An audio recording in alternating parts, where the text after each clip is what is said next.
Hey there, and welcome. This is a post-course update and an insert into the beginning of this video, as there have been some changes which will break the content you're about to go through. But what I wanted to say is that we have fixed it, and I've got another video which addresses the fix after the engine update, but that kind of relies on already doing this. So I'd recommend to go through the following content in order up to a certain point, and then skip forward and then jump back when you've done the fix. So I'll just explain a bit more about it. Basically, due to the way that the movement is set up with the passing in of values straight into the set velocity, rather than using a getter, that worked when it probably shouldn't have done at the beginning, and then was broken when the Unreal Engine was updated to a new version. So what I did previously is I've gone to, it's in this section here, and under the bpPlayer movement, I've added this notice just to say that if you're using a new version, there's a tweak that you need to make. It's got an image there, and otherwise to go down to the player movement 4.14 in the post-course section. So that's going to be the fix. For some reason, some people don't seem to be seeing this. I think Udemy may have had a slight UI revamp. So where people would have been directed to this in the past, they haven't, which is why I'm now adding this post video. So if I was to preview this as a student, where I was hoping you would be seeing this is when you get to this stage on the side panel, you should have been getting the information over here. And I'm guessing that that's not viewable to people anymore, which doesn't help very much. So what I've done is, as I said, added this post video. Now, like I mentioned, I would recommend getting to the get direction video. Once you've done the movement and the get direction, your player won't move, it should twitch in a quite strange way. Once you've got that, you've pretty much got the foundation of everything you need to get the player moving. You've done everything correctly. You just need to navigate to the bottom of the section, come all the way down here, and go to the player movement 4.14 fix. That will show you how to address the bug based on the style of movement that we've added in the previous lectures. And then once you've done that, just go back to where you were and carry on with the lecture titled bpPlayer projectile control. Pretty much nothing else should cause a problem then. All of this has been tested, and the content I've made in the post-course section past this has all been working fine as well. So it's just that one small fix that needed to be made. And apologies for anyone who, as I said, hasn't seen this message for some reason. It seems to not be displayed in the same way that it used to be. I shall now let you get back to the lecture as intended. Good afternoon and welcome to this lecture. We'll be going through the movement functionality of the player blueprint now. So to do this, if we navigate to the bpPlayer, double click to open that, and navigate down to the event tick that we left from the previous lecture when I'll be using this. This will also be our first look at custom events and functions, a brief overview of what they are, how we can use them, but it's worth mentioning that we won't be implementing any of them in this lecture. We'll just be doing something which is fairly common in programming, is that we'll be making an empty template of a function really, and the events where we'll have them there by name and reference, but we won't have anything in them. Just because obviously you won't be able to jump from one part of a blueprint straight to another just because you know that it's going to be needed. So what you'll do is you'll reference it so you've got something to call, and then you'll come back to that later when you're doing something more specific.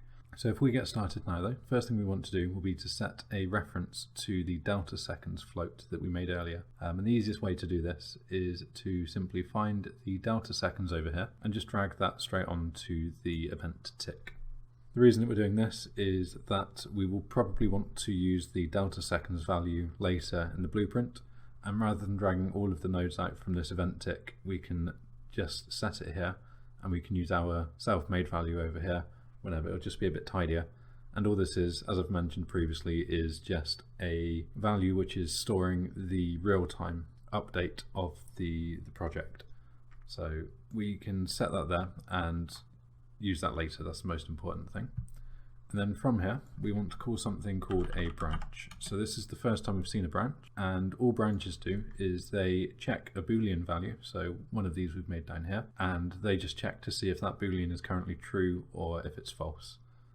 To anyone who's done programming in the past, that will seem very familiar. It's essentially an if statement in most other programming languages. And the thing we want to check is whether the movement's enabled. So again, we'll just drag from there and get the move enabled boolean. And it's just worth mentioning that with the booleans, you'll probably noticed, although we've prefixed this with a lowercase b, Unreal does quite a nice thing here, and it removes that. So we get just the name of it being called movement enabled. We also get a space included, and just to keep in mind that when we create variables, functions, events and things like that, we need to make sure we don't put any spaces into the name, because that can cause compilation errors, and especially in other programming languages as well, that's something to be aware of. And what we do instead is we use something called camel casing, where we will make the first letter of every new word uppercase, which is why I've done that, if you've noticed, for each variable that I've made. So that's what's happening there.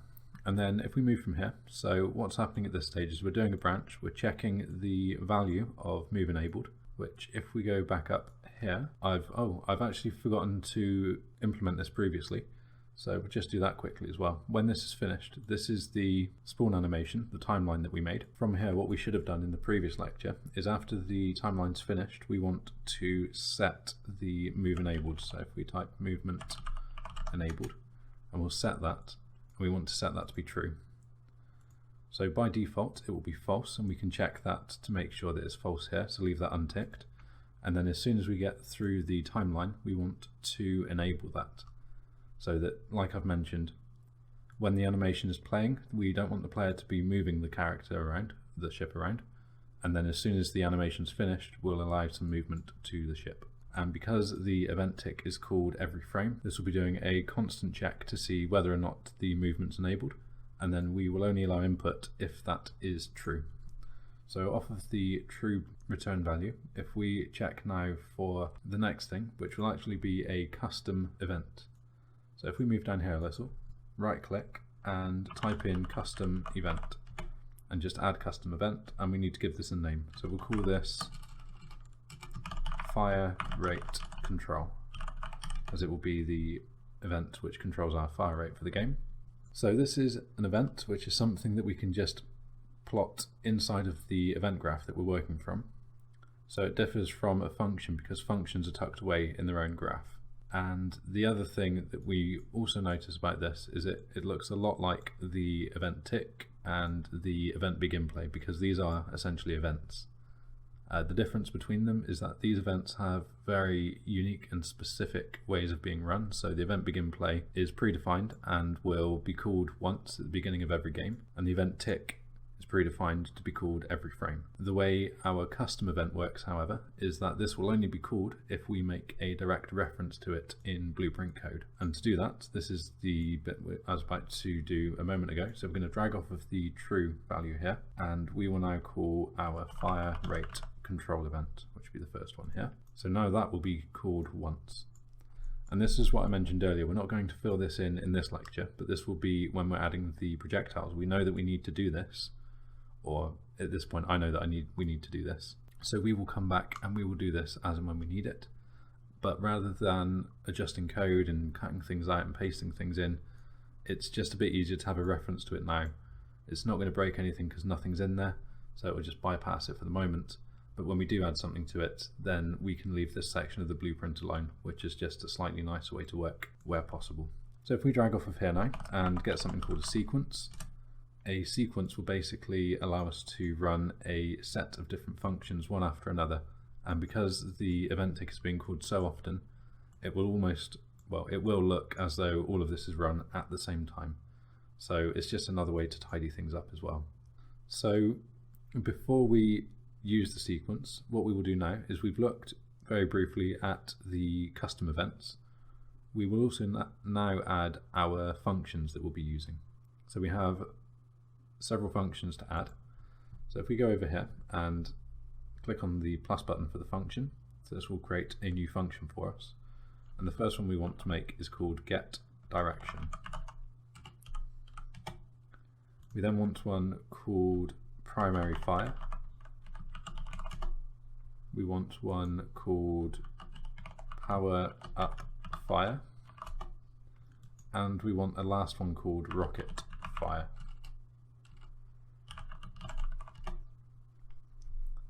Now, a function is essentially just a container for a specific set of logic, Functions are perfect for things where you might need to do them more than once, and what you want to try and avoid doing is coding the same thing more than once. And if you ever get to the point where different sections of the blueprint call the same thing, or you need to blueprint the same thing out more than once, it's probably better to then make that a function. So that way, rather than writing out the same code over and over, you just put it all inside of a function, which you'll see in a slightly later lecture, and then you just call that function from the multiple places. So it's easier to keep track of things that way, it's tidier, and it's just overall more efficient. So we now have our functions ready. Again, these are going to be left bare for the moment, and we'll just be calling them and nothing's going to happen, but that's fine. So if we look back up here on the tabs at the top and go into the event graph again, from the then 0 node, what we want to do is drag out, and first of all, we want to call the getDirection function. So this is the first time we're going to be calling this. We then want to do this a second time, and we're actually going to be getting the same function again. So we will do the getDirection function a second time, and then what we want to add a new pin. So we'll then have then2, and we want to drag something else, but something different this time. We want the setActorLocation. Okay. And the reason we're doing this is we're going to get the direction for the vertical movement. We're then going to do exactly the same code, but for the horizontal movement.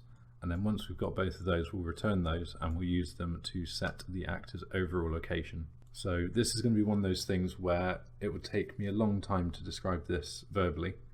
And I think if we just hold off for a few lectures, as we start adding these, the concept behind functions and what they're useful for will definitely become quickly apparent. But for the time being, just follow along, and I promise we'll go more in depth with functions. But as I said, we're not technically using them yet, we're just referencing them, so it's not too important to know what they're doing. So then if we continue and go down here, what we want to do is from the setActorLocation, from the new location, we're going to plus a vector by a vector. We're going to drag off of here, and then we will first of all get the actor location. So you've probably seen this before now. So we're going to get the location the actor is currently at, and then the second one we're going to drag off and do a make vector. So we're going to break the different points of the vector down to the x, y, z, and then what we want to do is alt and drag in the vertical speed. And with that in the event graph, we then want to search for move up.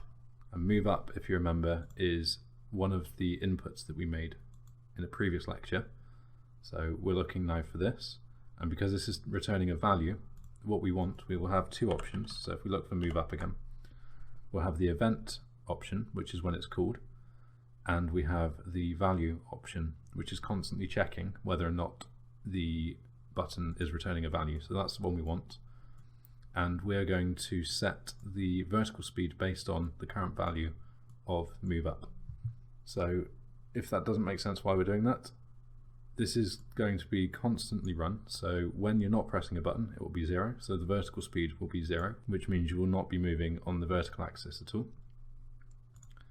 We then have the W input set to 1 and the S input set to -1, and the same for up and down. So then that means that if you are holding W, then this will be 1, so vertical speed will be 1, and we're going to be adding all of this to the vector. So you'll start moving up the screen, and then if you're pressing X, this will be -1, which will change this to -1, and again obviously filter through there and change your location on the screen.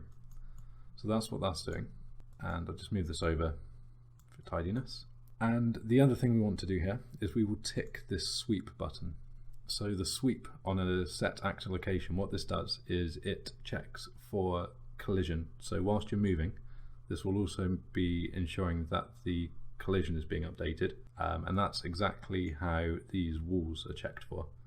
So if you had that off, then you would start flying through the walls and the enemies, and it would be a bit strange. With the sweep on, then you'll be able to collide with all of the walls and the surroundings. Now what we then need to do is do the same thing. We're going to drag this off again, just drag everything apart from the vertical speed and the get move up, and Control W those, and then as soon as we've set the location vertically, we want to set the location horizontally as well. So most of this is going to be exactly the same, but there will be a couple of differences. So the first thing is for the horizontal speed, we're going to alt drag this in, and this will be moving on the Y axis, not the Z axis.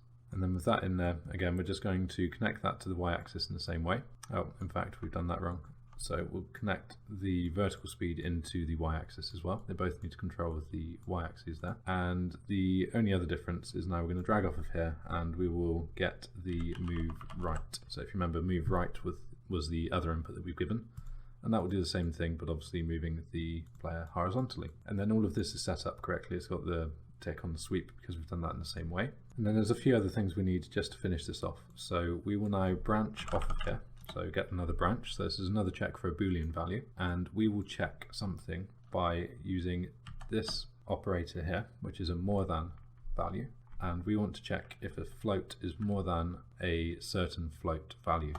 So float more than float. And what we're looking for is whether the current health, so not maximum health, but just health, so we'll drag that in there, is currently more than 0. Because the check that this will be doing later, when we start getting a lot more into this project, is just making sure that the player is still alive, essentially. And then if that's true, we want to set relative rotation, and we want this to be of the player mesh.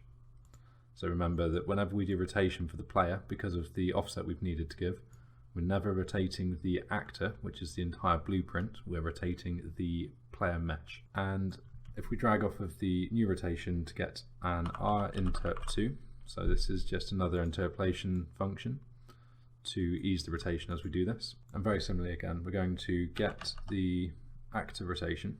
We will then break this down to a make rotator, so we get the 3 points that we're interested in again. We will set the interpolation speed to 20, just because this is a value I've checked and no works, but this is just going to be the smoothness which is being applied as you are adding the pitch rotation.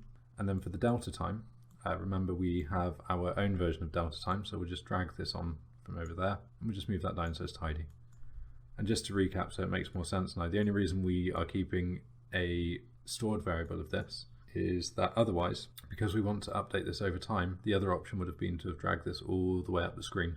And you can see how it's going to get quite messy if we need to do that, especially more than once. So we now have a stored variable of that and we can use that wherever, and it just keeps it tidier. And we're adding the delta time to this so that we can make this frame rate independent, which means that the movement and rotation of the ship will be the same regardless of the system it's being played on. If we didn't add the delta seconds, then a processor which could run this game faster or process these calculations faster would make your character rotate faster than an older PC which processes the same calculations slower. So that's why it's important to always do things like this by delta time as well. And as I said, that's what people refer to as being frame rate independent. And then if we pull off of the pitch again, what we want to do is then multiply a float by a float. Now this is one of the values which really isn't worth making its own, promoting to a variable and making its own. And this is one of the variables which really isn't worth promoting to its own variable. So we're just going to leave this as the number 4.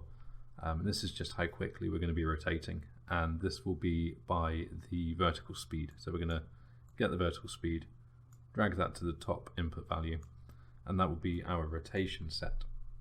Okay, so that is for the most part, besides a few things we need to come back and add to the get direction functions, that is really our movement set for the player now.